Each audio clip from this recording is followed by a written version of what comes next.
Бул бөлмөдө айымдар ата бабадан калган мурастардын бири болгон куракчылык өнөрүн кайрадан жандантып, жашоого керектүү нерселерди тигүүдө.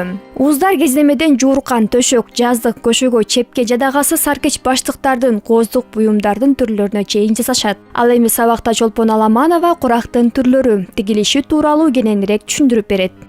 3 года назад мне захотелось поделиться своими знаниями. Мындан 3 жыл мурун курак окутууну баштагам. Башында үйрөнөм дегендер аз болчу. Бирок бара-бара ага кызыккандар көбөйдү. Көркөм өнөрдүн бул түрү айымдарда кызыгуу жаратканы мен үчүн сүйүнүчтүү кабар. Алардын келип ар түрдүү нерселерди жасап жатканы бул искусствонун бар болушуна көмөкчү болот. Прикладное искусство, именно курак, имеет такой интерес у людей. Бычып тигүү өнөрүндөгү өтө татаал төр куракчылык делгендиктен муну кайчылап, тумарчылап бири-бирине туташтырышат. Курак негизинен учуктуу ийне аркылуу жүзөгө ашат. Илгери тигүү кол менен жүргүзүлгөн, ал эми азыр атайын ыңгайлуу машинкалар бар. Арийне курак куроо үйнө менен кудук казгандай. Бир куракты бүтүрүү үчүн көп эмгек жумшалат.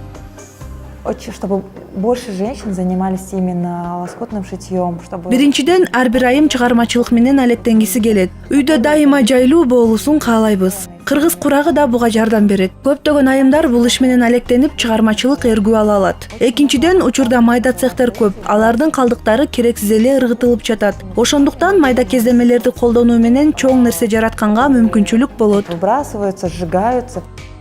Айымдардын колунан жаралган курактар кичине нерседен чоң нерсени жана эскиден жаңыны жаратуу өзгөчөлүгүнө ээ.